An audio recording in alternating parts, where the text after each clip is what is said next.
Bismillahirrahmanirrahim. Assalamualaikum warahmatullahi wabarakatuh. Apa khabar semua? Alhamdulillah, syukur kita di pagi yang indah ini kita dapat bersama lagi dalam tajuk percaya sebelum berjaya. Okey, percaya sebelum berjaya. Dan tajuk ini insya-Allah kita akan bincangkan ada 3 aspek yang menarik yang saya akan kongsikan pada hari ini. Tapi sebelum tu tuan-tuan dan puan, apa kata tuan-tuan dan puan munculkan diri tuan-tuan dan puan. Okey, bagi tahu sama ada suara saya jelas ataupun tidak, supaya kalau ada masalah teknikal kita boleh perbaiki daripada masa ke semasa insya-Allah. Okey. Tolong bagi tahu di mana lokasi tuan-tuan dan puan. Okey.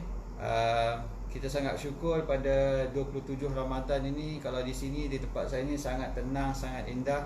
Okey. Kita doakan mudah-mudahan malam tadi Lailatul Qadar, okey.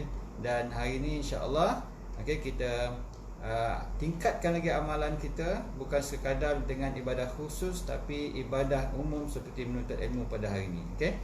Waalaikumsalam Cik Puan Faridah Yusof. Jelas sangat Okey, kalau jelas kita mulakan sebab kita tak banyak masa. Okey, kita tak banyak masa.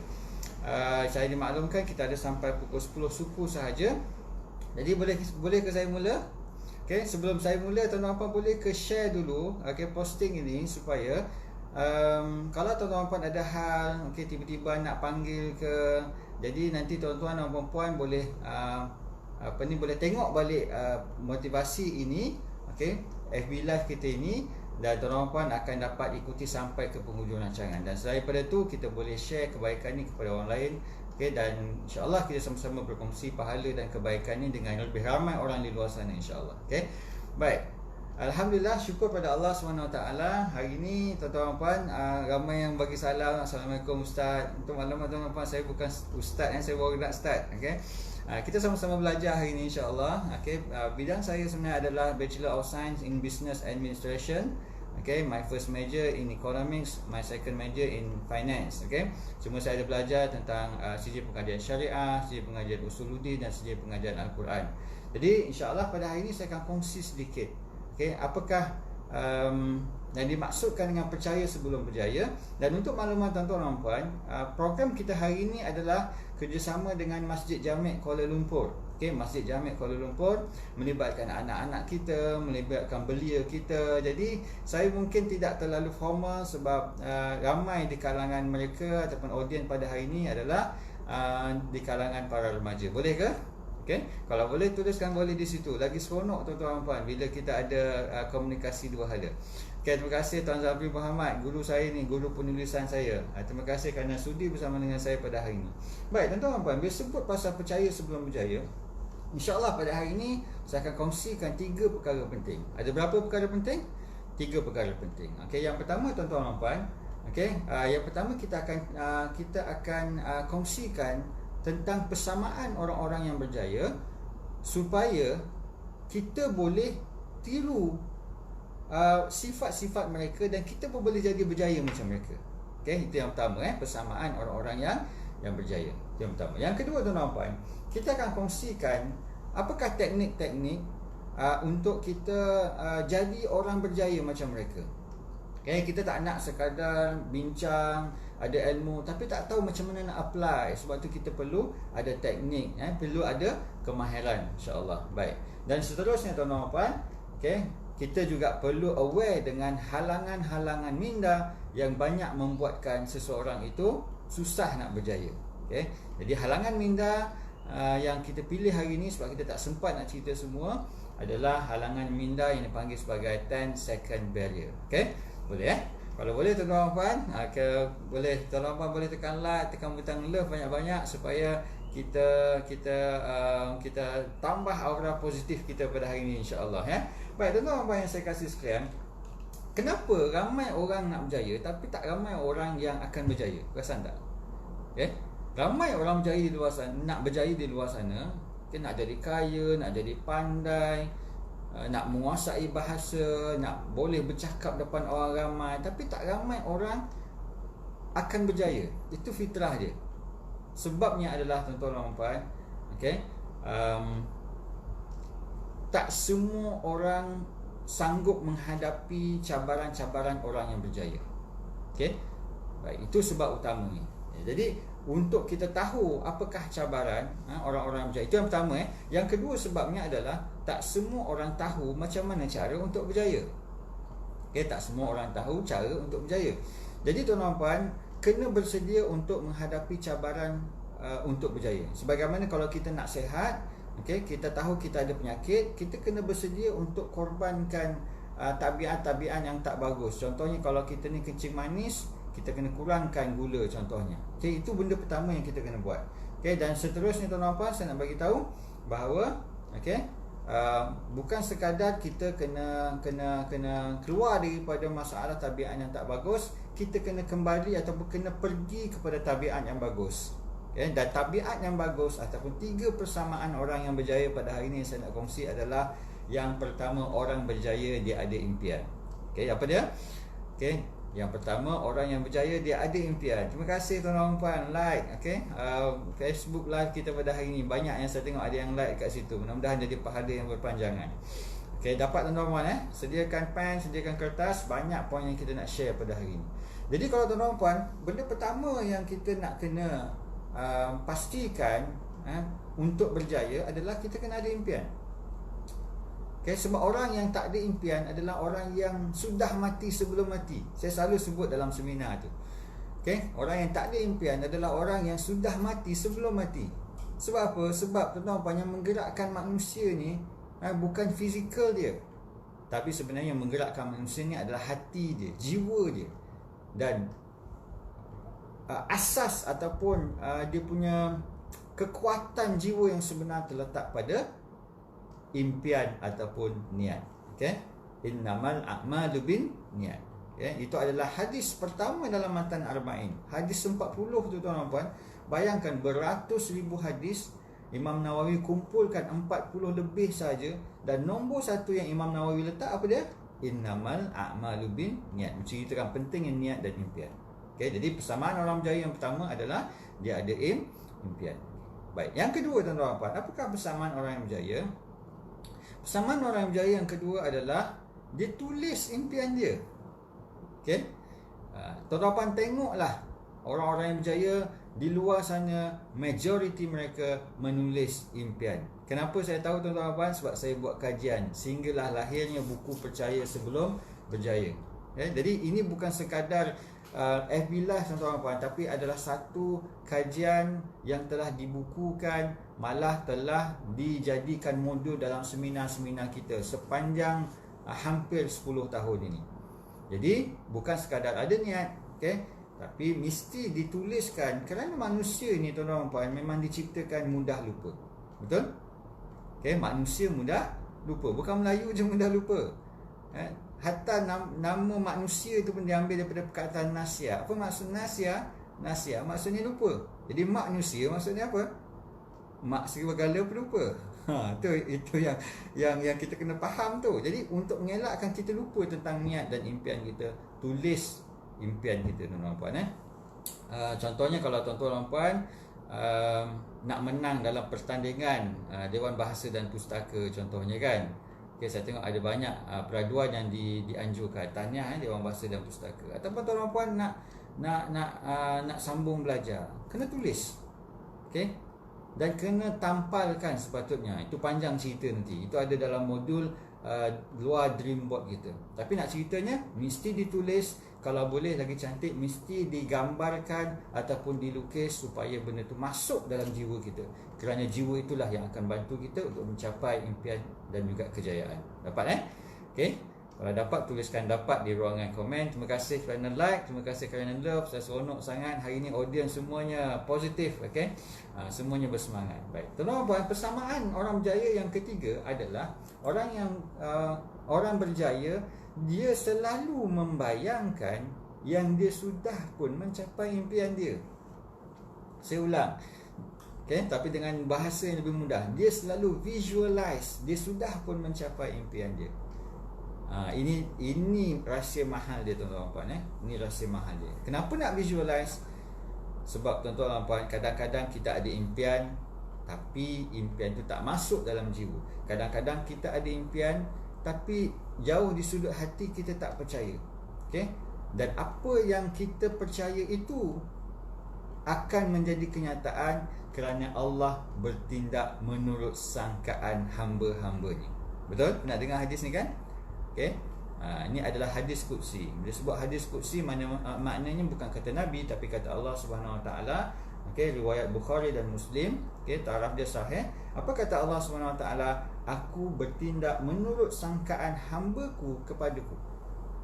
Jadi kalau kita sangka, tuan-tuan, kita ada impian, kita tulis impian tu, tapi kita dalam jauh sudah hati kita rasa boleh ke, kan?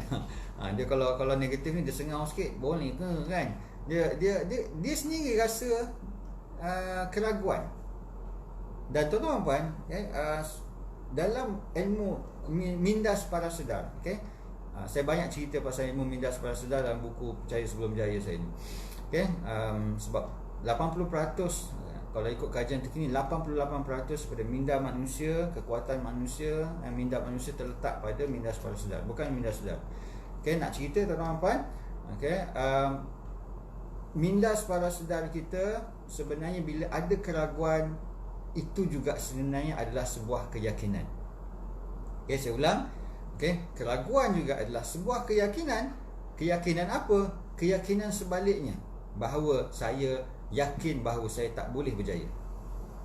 Okey, dapat tuan-tuan saya nak explain lagi tapi tak sempat, masa sangat mencemburui kita. Okey, saya tak tahulah boleh habis ke tidak. Kalau terlebih sampai pukul berapa saya diizinkan, tolong pegawai-pegawai DBP bagi tahu dengan saya sampai pukul berapa maksimum saya boleh lanjutkan. Saya tak ada masalah tuan-tuan, sebab saya seronok nak berkongsi dengan tuan-tuan. Jadi persamaan orang berjaya ada 3, tolong tuliskan tuan-tuan supaya boleh jadi rujukan pada kawan-kawan yang lain yang baru masuk. Yang pertama apa dia? Yang pertama, orang yang berjaya dia ada impian. Yang kedua, orang berjaya dia tulis impian dia. Dan yang paling penting tuan-tuan, orang berjaya dia selalu membayangkan, dia sudah pun mencapai impian dia, supaya dia percaya sebelum berjaya. Jadi sekaligus tuan-tuan faham kenapa kena percaya sebelum berjaya. Kenapa kita tak boleh percaya selepas berjaya. Jadi sebenarnya tuan-tuan, benda ni tak asing bagi kita orang Islam. Sebab kalau tuan-tuan perasan antara surah yang insya-Allah kita semua hafal. Bismillahirrahmanirrahim. Alif Lam Mim. Dzalikal kitabu la raiba fihi hudan lil muttaqin alladzina yu'minuna bil ghaibi wa yuqimuna as-salah wa mimma razaqnahum yunfiqun. Dan sampai akhir ayat tu, akhir ayat yang kelima, seingat saya, dia ada bagi tahu bahawa mereka yang ada percaya ini adalah mereka yang berjaya. Jadi apa kata dalam ayat itu? Orang-orang yang beriman, adalah mereka beriman, mereka percaya kepada benda yang gaib dan hujungnya mereka akan berjaya. Jadi Allah didik kita supaya tuan-tuan percaya dulu benda yang gaib. Kejayaan tu dah berlaku ke belum? Belum. Bila belum, dia gaib ke tidak? Dia gaib.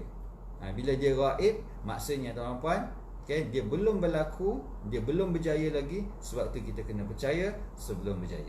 Baik. Jadi tuan-tuan yang dikasihi sekalian, sampai pukul berapa ni? InsyaAllah tolong bagi tahu dengan saya, takut terlajak pula. So tuan-tuan yang saya kasih sekalian, jadi kita dah selesai tentang 3 persamaan orang berjaya. Dan untuk itu tuan-tuan, saya nak kongsikan satu tips. Satu tips bagaimana tuan-tuan boleh menjadikan diri tuan-tuan lebih percaya, yang akan membolehkan tuan-tuan lebih berjaya selepas ni. Tips dia tuan-tuan simple, sebab kita tak sempat nak cerita tips yang dalam. Dalam seminar saya kongsikan benda yang lebih dalam, lebih sistematik. Tapi dalam Facebook Live ni kita tak boleh sebab kita ada banyak kekangan, dan kita ada kekangan paling besar adalah masa. Tuan-tuan, tips yang antara yang paling mudah adalah tuan-tuan tulis, sebut, cakap, fikir yang baik-baik. Suara sedap dan jelas. Terima kasih. Okay. Tuan Lek Abdul, okey. Puan Lek Abdul ke? Okey, minta maaf. So tuan-tuan, bila kita nak menulis, pastikan kita tulis benda yang baik-baik. Okey. Sekarang ni banyak dulu kita selalu cakap kan. Tapi sekarang ni dalam PKP kat rumah, tapi sebenarnya kita banyak menulis. Kita still communicate. Pastikan bila nak buat status, walaupun kita tengah bosan, walaupun kita tak berapa sihat, pastikan tuan-tuan tulis benda-benda yang baik. Macam mana cara dia? Tuan-tuan, teknik dia adalah dipanggil sebagai teknik saya dalam proses. Okey. Apa teknik dia? Saya dalam proses. Baik. Kita ada masa sampai pukul 10.25. Terima kasih. So, teknik dalam proses, saya dalam proses ni maksudnya, kalau tuan-tuan terfikir nak tulis tapi benda tu agak negatif, tuan dan puan boleh mulakan dengan ayat saya dalam proses. Contohnya, tuan-puan rasa macam tak sedap badan, rasa nak demam. Biasa kita akan tulis status rasa macam nak demam. Kan benda tu macam tak berapa positif. Kalau tuan-tuan belajar lagi ataupun dalam buku dalam buku Percaya Sebelum Berjaya, dengan izin DBP, saya nak kongsi tuan-tuan puan. Saya ada kongsikan tentang bahagian otak yang dipanggil reticular cortex. Okey, saya ulang lagi sekali, reticular cortex. Tuan-tuan tulis benda negatif, dia akan dipancarkan tuan-tuan. Ingat persekitaran kita ni penuh dengan gelombang. Handphone ada gelombang, TV ada gelombang, minda ada gelombang yang lagi power tuan-tuan puan. Bila tuan-tuan tulis saya nak demam, tuan-tuan puan sedang memberitahu kepada semua orang, dan itu jadi doa bahawa kita nak demam. Ingat lagi hadis qudsi tadi, aku bertindak menurut sangkaan hamba-hambaku kepadaku. Betul tak? Jadi itu hadis itu menunjukkan bahawa apa yang kita sangka adalah doa, apa yang kita tulis adalah doa, apa yang kita cakap adalah doa. Jadi kalau rasa macam nak tulis juga, tulis menggunakan teknik saya dalam proses, maknanya dia tak akan jadi merasa macam nak demam, dia akan jadi saya dalam proses sihat. Nampak tak? Dia lebih positif. Okey? Berapa ramai yang nampak dan dapat teknik ni? Cuba bagi tahu dapat. Okey? Jadi seronok saya bila tengok tuan-tuan dah respon dan dapat teknik ni. Sangat simple tapi sangat best kalau tuan-tuan faham tuan-tuan. Sebab kita semua pernah diuji. Saya pun pernah diuji tuan-tuan. Jangan kata motivator tak pernah diuji. Semua orang pernah diuji. Nabi pun diuji. Ini kan pula saya. Tapi teknik ni berjaya membantu saya untuk bangkit dengan lebih cepat, dan percaya sebelum berjaya. Jadi itu contoh teknik tuan-tuan, macam mana kita nak pastikan kita sentiasa positif dan percaya sebelum berjaya. Baik.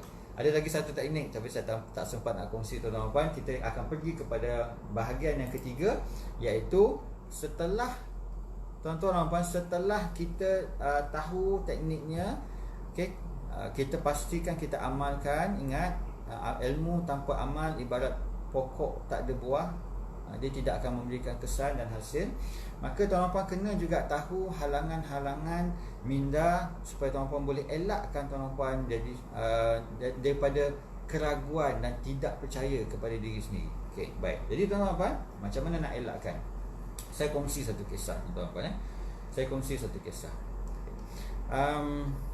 Tuan-tuan perasan tak? Satu ketika dulu, ni lama ni cerita ni lama ni. Satu ketika dulu, tuan-tuan, tak ada, susah orang nak pecah rekod 100 meter dalam tempoh 10 saat ke bawah 10 saat.